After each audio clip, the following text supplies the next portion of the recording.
paid just 5 cents for his breakfast. But before he could even finish paying, the clerk had already handed him his meal. The speed caught Ray Kroc completely off guard. He stared at the burger in his hands, not sure if he should take a bite. Was it really fresh? He looked around and saw everyone else eating happily, so he opened the bag, checked the food, and finally took a cautious bite. Just then, a janitor walked by and started chatting with him. "What do you think of the burger?" the man asked.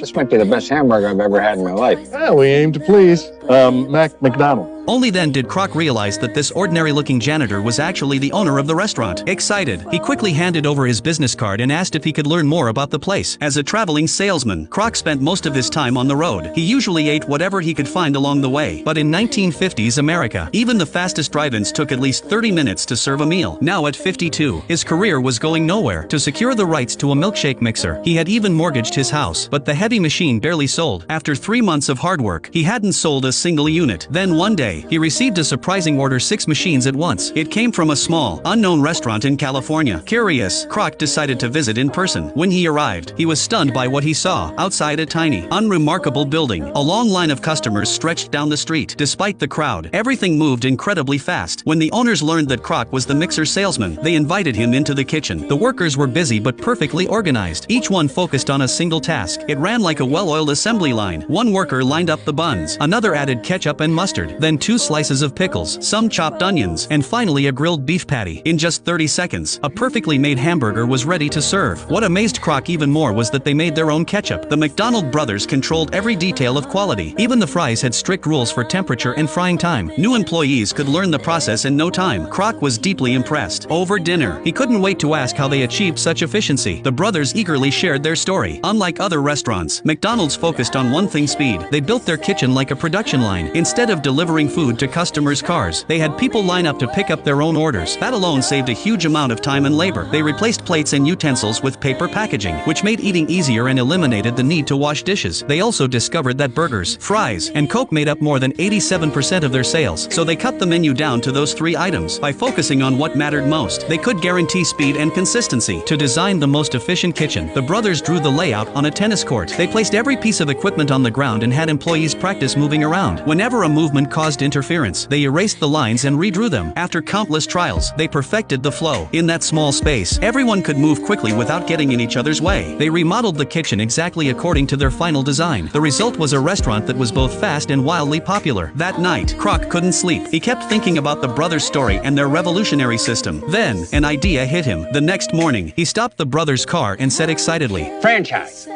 Beg pardon? Franchise.